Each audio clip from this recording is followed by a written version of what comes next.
On this 2019 to 2024 Ram 1500 DT with the 5.7 gas engine, P0455 is the large EVAP leak fault. In plain terms, the PCM may be seeing the fuel vapor system lose vacuum too fast during its leak check.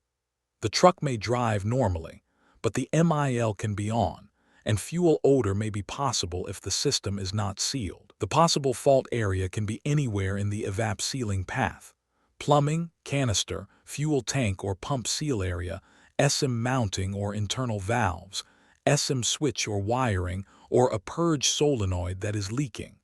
Start with the basic system checks, then work this as a leak and signal confirmation problem, not as a part swap problem. This monitor is gated by operating conditions, so do not chase the code until the vehicle can reproduce the operating conditions.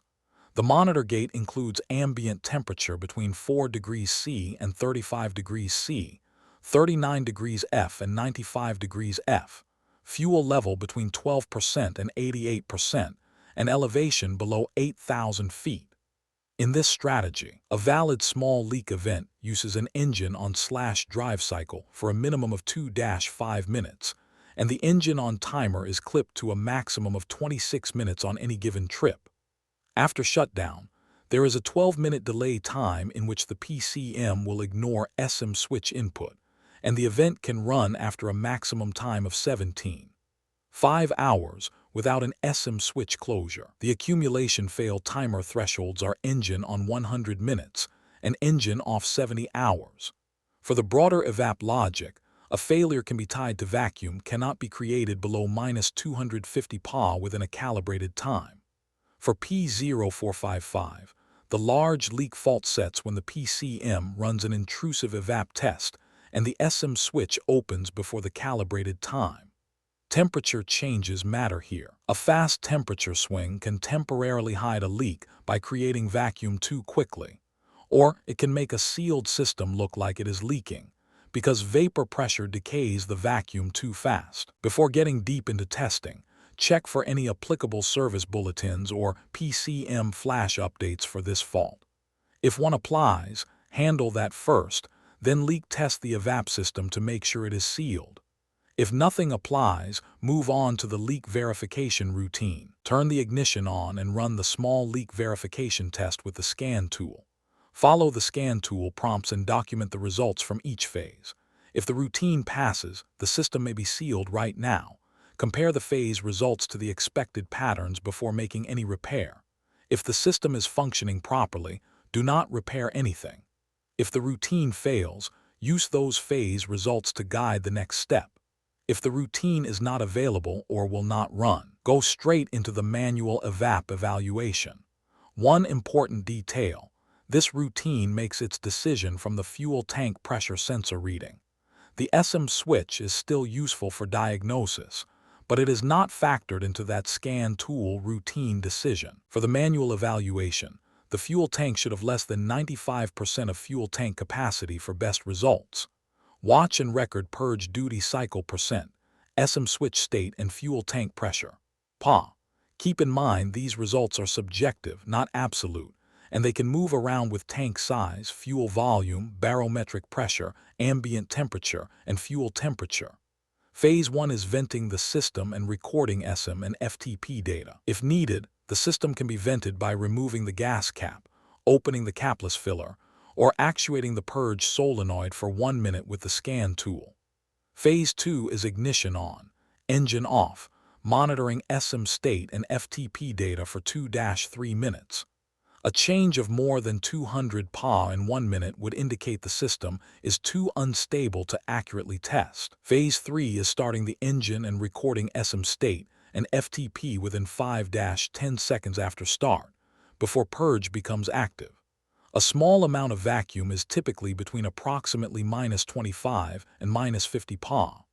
Phase 4 is letting purge become active just long enough to create maximum vacuum, which should reach approximately -600 Pa, then recording ESIM and FTP. Phase 5 is turning the engine off and watching ESIM and FTP for an additional 3-4 minutes.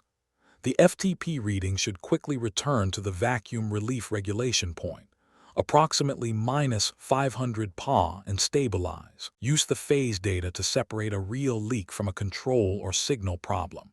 The ESIM switch closes when system vacuum reaches between -187 Pa and -250 Pa, and the ESIM signal will typically be a 12, 0-volt or 5, 0-volt signal depending on the vehicle.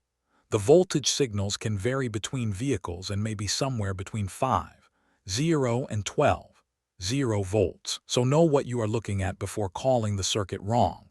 If the ESIM switch reads closed while the system is vented, think about the ESIM signal being grounded, the switch stuck closed, or purge not opening if it was commanded and FTP did not change. In Phase 2, a steady pressure value can mean a leak is present, or that temperature was too stable to move the pressure. Keep testing before calling it. A very rapid pressure change means the result is invalid because the temperature change is too large. In Phase 3, if vacuum appears instantly after engine start near or below the ESIM regulation point of -500 Pa, the purge solenoid is leaking. In Phase 4, if FTP drops but ESIM does not close, suspect an ESIM switch or circuit issue. If ESIM closes but FTP barely changes, look for a restriction between the canister and FTP sensor or a stuck sensor, and verify the 5-volt supply before condemning the sensor. If neither ESIM nor FTP responds, that points toward a very large leak or a purge solenoid that is not opening when commanded.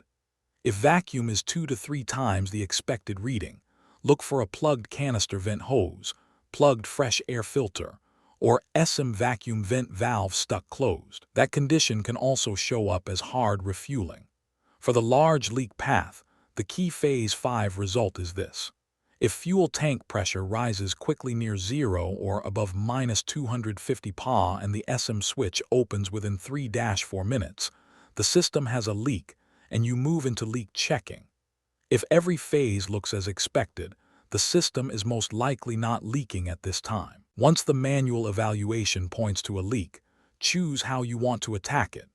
You can leak test the entire EVAP system as one assembly, or you can split the system at the charcoal canister and determine whether the leak is on the fuel tank side or the fresh air canister side. For the whole system method, use kit, yield, and accessory 8400 for C.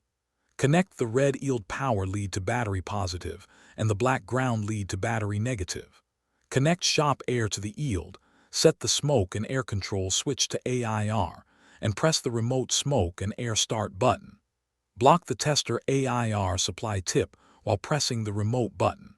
If the indicator ball is not resting on the bottom of the airflow meter, align the red flag with the ball.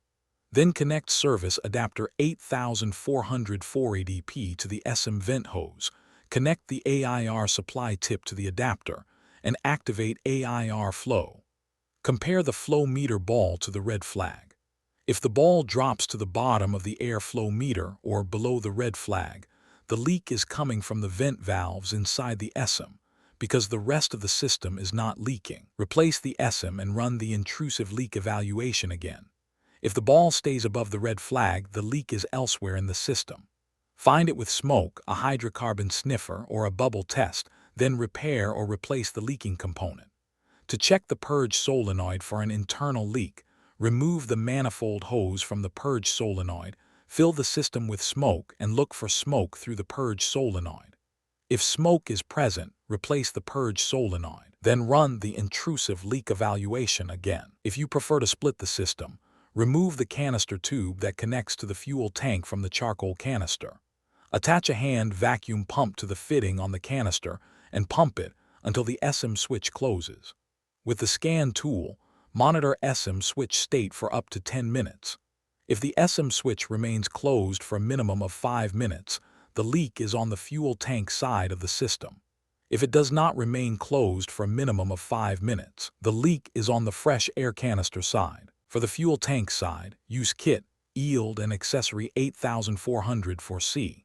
Connect the red lead to battery positive and the black lead to battery negative. Connect shop air and set the smoke and air control switch to smoke. Attach the black hose to the canister tube, then press the remote button to fill the fuel tank side of the system with smoke. Use smoke, a hydrocarbon sniffer, or a bubble test to find the leak.